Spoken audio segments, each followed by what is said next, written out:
like you think. So the skill of the slave master, if I can get my slave to think he's nothing and I'm everything, then he'll look to me and not to himself. And if you look at us, we don't think much of ourselves. Why? Because we don't really know who we are, therefore you don't know what to expect of yourself. When you're robbed of your history, see, you don't know what you did, what your fathers did in life, so you really don't know what your fathers do.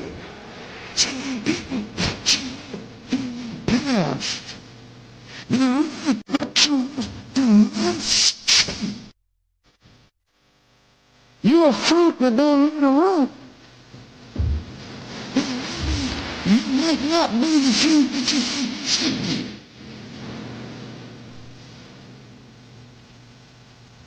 So let's see who we are.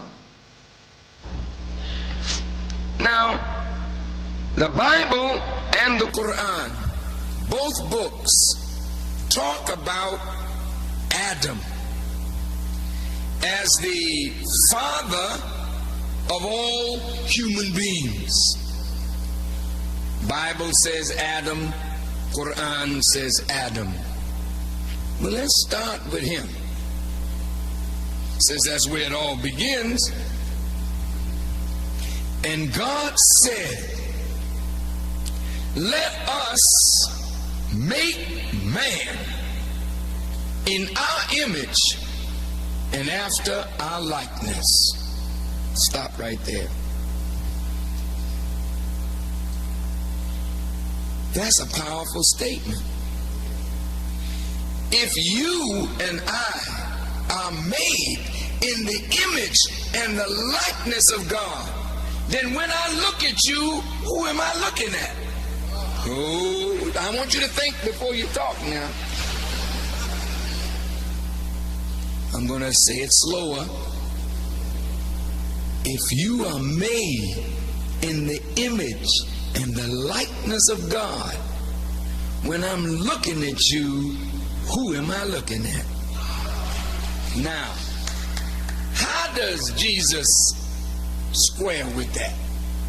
Would Jesus say, Farrakhan, don't mislead these people any further. You know doggone well you ain't looking at God when you look at them. Jesus wouldn't say that. Jesus said, how can you love God whom you have never seen? Oh, it's in the scriptures. And hate your brother whom you see every day. Now check this out.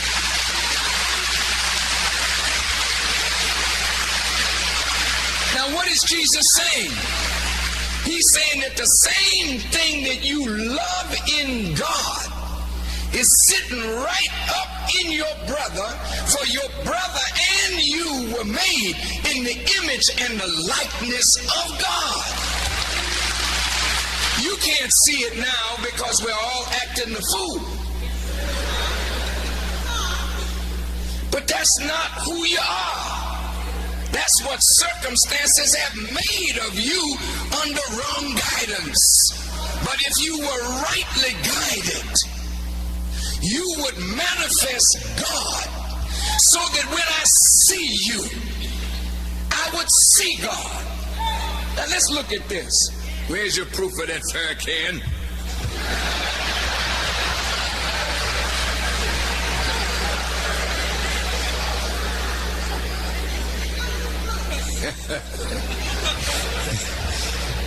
Jesus said, when the disciples asked him, Master, when were you hungry and we fed you not? When were you naked and we clothed you not? When were you out of doors and we gave you not shelter? When were you sick and in prison and we ministered not unto you? Then Jesus said, inasmuch as you have not done it unto the least of these, my brethren, you have not done it also unto me. He took the least and made him his brother. Whoa. Whoa, look at this now. You mean you the brother of Jesus? You have to be. When they said, Master, teach us how to pray, he said, pray on this wise, our Father. Wait, now, let's stop right there. Stop right there. He's telling you, my Father is your Father. You are not the children of a lesser God. The same Father that fathered my life, fathered your life. So how in the world can you not have respect for yourself when you are the brother of Jesus?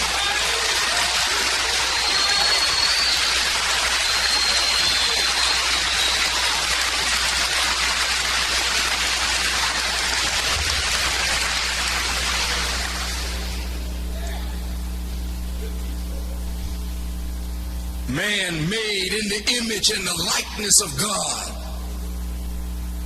David the psalmist said, ye are all God's children of the Most High God.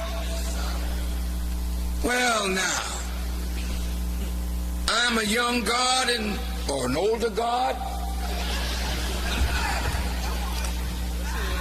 and you are a God. So when I serve you, I'm serving God. When I do right by you, I'm doing right by God. When I mistreat you, I'm mistreating God. If I'm unjust to you, I'm unjust to God and to myself. Why do you say this, Farrakhan? You can't equate nothing or no one with Allah. Yes, nothing or no one is equal with Allah. But Allah created all of us to reflect Him.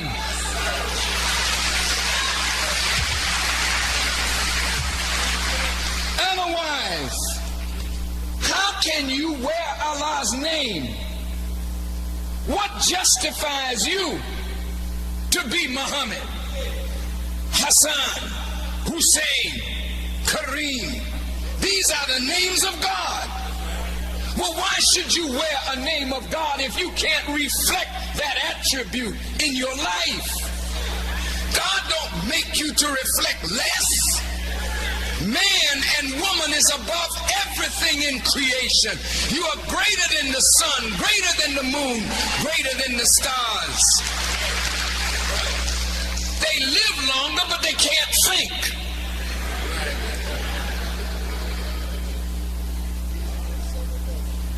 It serves you, the sun does. You have power to will and bring into existence what you will. That power is not given to no creature in the universe but the man and the woman made in the image and likeness of God. Animals cannot will and bring into existence their will. Animals can't vision and bring into reality their vision. Sun can't do it, moon can't do it, stars can't do it, mountains can't do it. They're stronger than you, they outlive you. But you can master them. They cannot master you. That is how powerful the human being is. But you are a long, long way from what God intended for us to be. First thing God gave man was power. First thing the slave master took from us was power. Second thing God gave us was dominion. Second thing they took from us was the ability to rule ourselves. They had to be our ruler. They had to be our master. So when they are the ruler, they lay down the rules. So the rule that they laid down for us were rules that pleased them, not necessarily God. So those are the rules of life that you've been following. Not what God laid down, but what your former slave masters and their children lay down for you. That's not adequate. In fact, it's not right. So there got to be a change of masters. And seems to me that whatever is riding you up here, you need to throw that rider off and get a rider that will ride you properly. And that's why they call the kingdom of heaven the kingdom. It's not that the king is dumb.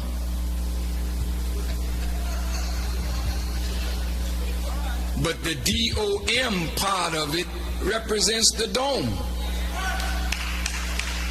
The king is in the dome. The dome is here. If the king in your dome is God, then you govern your body and everything around you by the rules and laws of the king that's sitting on the throne in your dome. But if your slave master is sitting up in your dome as the king in your house, no wonder you acting like such a fool. He's miseducating you. You just got the wrong stuff up here. So we got to overthrow this government and replace it with good government.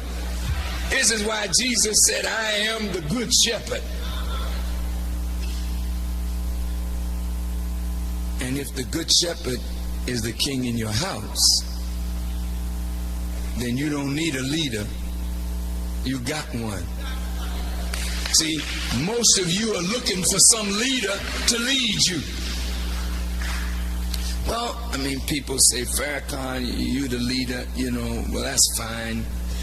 I appreciate that. But let me tell you something.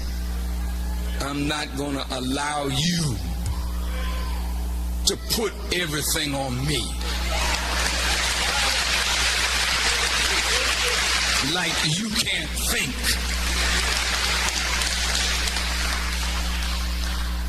He was saying, Farrakhan is my leader. It's okay. I mean, you can't do any better. I mean, it's all right. I'll do the best I can.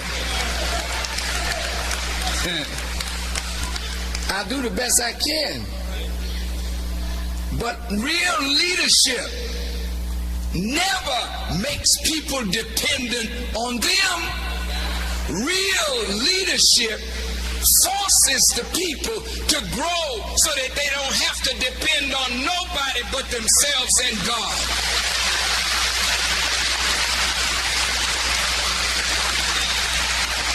Every leader dies. Every prophet dies. Death comes to all men. Only God is eternal.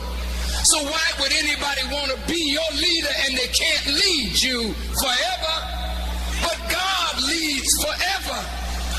God leads and guides forever. So the best leaders are they who take you to God and leave you there.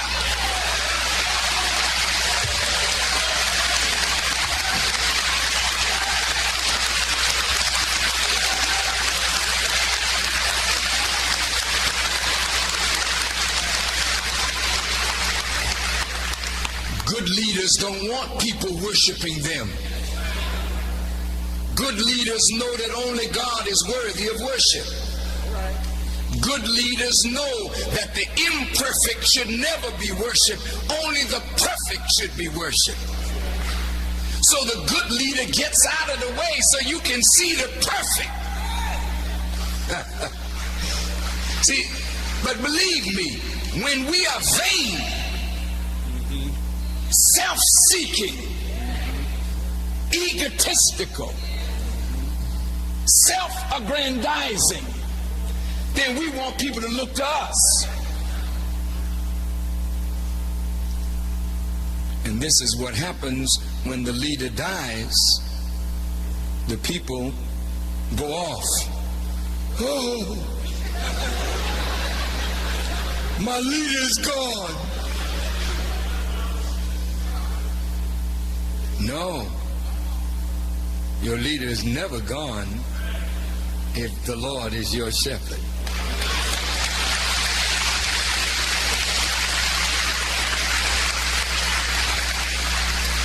Now let's look at this from the Quran, because the Quran, and every one of you should try to get a Quran. I have many Bibles, I have many Qurans. I read both. Some of my Muslim brothers will say, well, Brother Farrakhan, you don't need to read the Bible, just stick with the Quran. I say, yeah, brother, but you don't have my assignment. You know?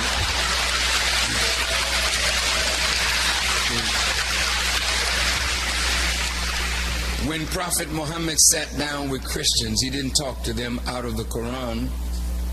He didn't judge them out of the Quran. He judged them out of the revelation that they claimed they believed in. When he sat with the Jews, he judged them out of the Torah, not out of the Quran. So he couldn't judge them out of a book that he knew nothing about. He had to know the Torah, he had to know the gospel as well as the Quran. And when you live in the society of people that we live in today, you just can't study the Quran and not study the Torah or study the gospel. You have to know all the books that the people believe in so that you can bring them from the known to the unknown. And that's why Brother Farrakhan is very successful in talking to people of all faiths. Because I believe that I understand a little better than the narrowness of those of us who fall in love with our rituals and don't understand the truth that undergird the ritual and think that we got a different religion because the rituals are different.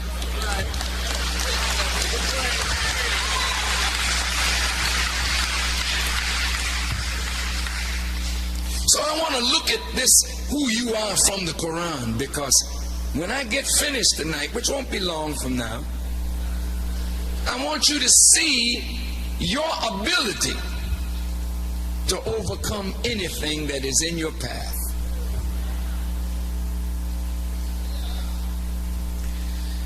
Now, you're black people, and I said Jesus was your brother. See, what they don't tell you in American racist society was that Jesus was a man of color. Now, they don't want to talk about that, but they paint him as blonde-haired and blue-eyed or brown-haired and brown-eyed. But the truth of the matter is, from all the descriptions that were given of him, and you waiting for his return, I expect, how you gonna recognize it?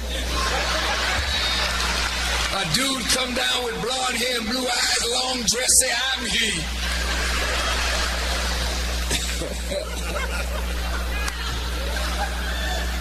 And if the book say had hair like lamb's wool and feet like burnished brass, and he's a black man come knocking at your door, you call 911, say there's a Negro at my door. Talking about he's Jesus. Get the police immediately. He came unto his own, but his own received him not, because they weren't looking for him, they were looking for a Caucasian.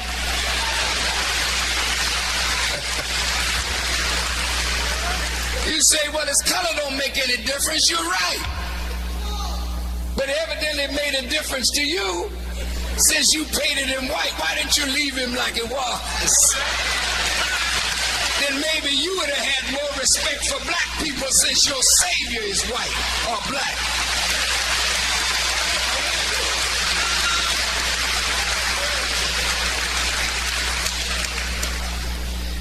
See, I couldn't beat Rudy Gamage, up. if I knew he was the brother of Jesus? Say, whoa, wait a minute, talk to me. This is Jesus's brother. Johnny, I can't beat Jesus's brother. But see, when you see him as subhuman, when you see him as an animal, when you look through the eyes of white supremacy, then you're not looking at a fellow human being. You're looking at an animal, and you're going to get rid of this animal. See? But in order to see him as an animal, you got to be an animal yourself.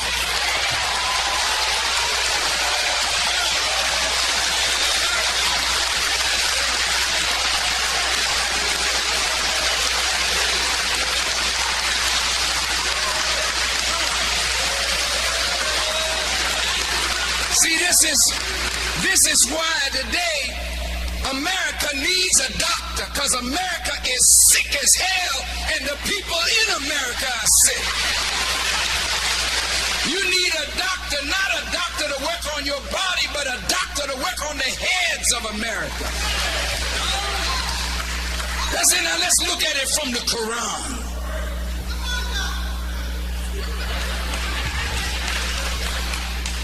And the Quran says Allah created Adam.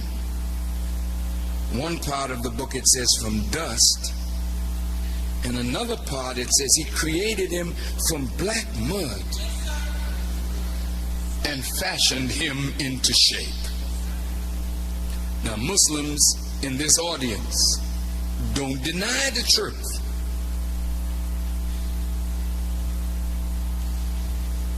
He's the father of all human beings.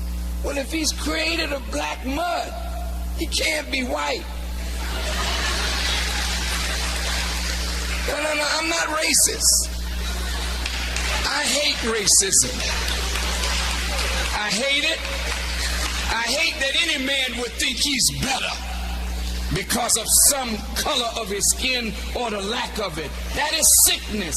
But what I'm dealing with is not racism, but what I'm dealing with is the end of racism. Now look at this. If the father of all human beings is black, now that's something.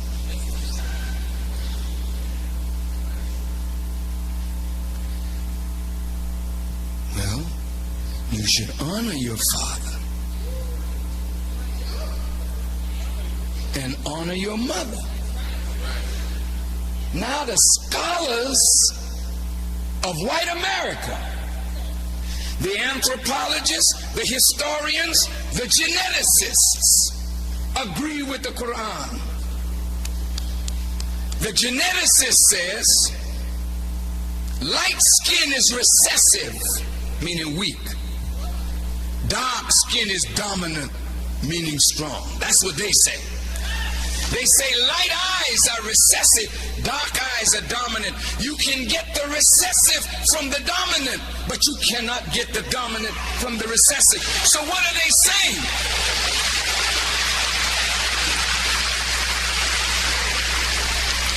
They're saying that light-skinned people, you can have babies, but you can't produce that black one. The lighter you are, the less black is in there. So two white people can't produce yellow, much less brown or black. But the black man,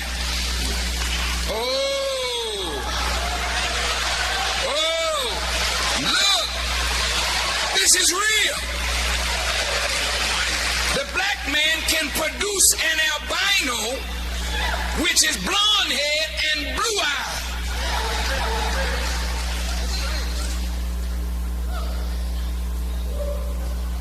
So, who is the original man?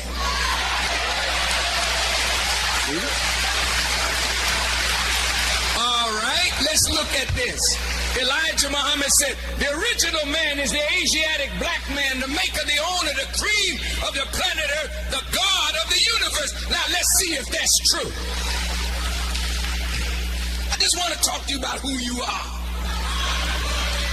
And I'm going right in the Quran. I'm going to bring it right out of the Quran. So you're not going to say I'm preaching some racist stuff.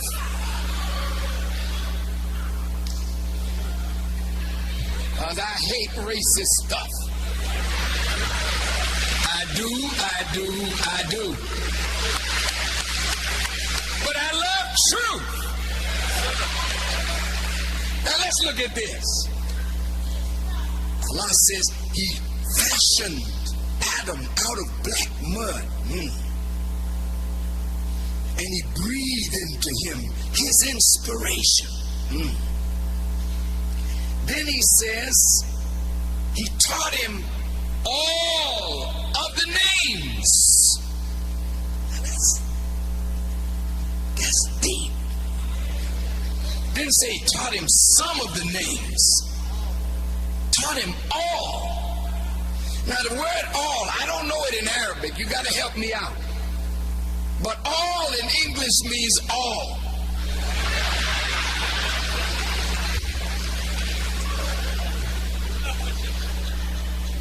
Now, look at this.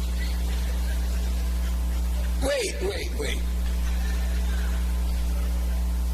Look at this. The Quran teaches if all of the trees were as pens and all of the seas with 7 seas added to them were as ink, you could never exhaust the words of Allah. Then it says in the Quran, everything that Allah created is a word. And everything that he created has a name. So if he taught Adam all of the names, he just didn't say, this is grass, this is a peanut, this is a grapefruit.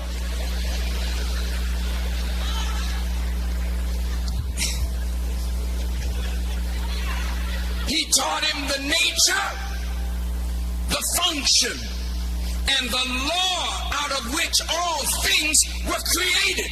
Why would you teach Adam that, God? Because you're going to make him a master of everything that you created, and that's why you call man Khalifa. Khalifa means vicegerent, one that stands in the place of another. He is a man standing in the place of God. And he's a black man. He's the original man.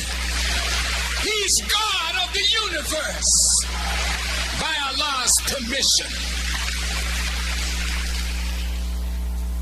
Let's not get too excited. That is your potential. If that was in your father, that's in you. If your father had the potential to master all of the universe, how are you less than your father except that you don't have the directions of how to live like your father was instructed to live? Now look at this. God said to the angels, bow down to this man that I created. And all the angels submitted except Iblis. Iblis, God asked him this question, what hindered you that you did not bow down when I commanded you?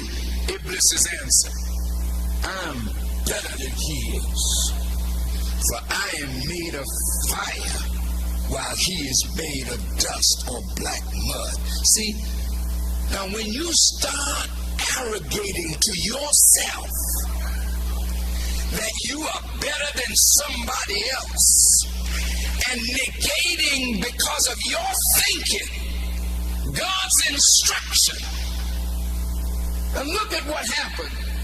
Iblis was told that it is not for you to behave proudly therein. So get out driven away. Now look, Satan is one remote or removed from the face of God. He is a powerful being asked to bow down, and he gives God the weak argument. I'm better, that's why I didn't bow down. You had no right to ask me to bow down to something less than I am. See, and the reason white folk may lose their lives today, come on, because if God send you a black man to save your raggedy backside, look, you're gonna reject him because he's black. Because you white, I'm better than he is. I'm not gonna follow him. I'm not gonna bow down. We'll die then. Because that is how God is gonna save you. He will send you a black man, and if you can't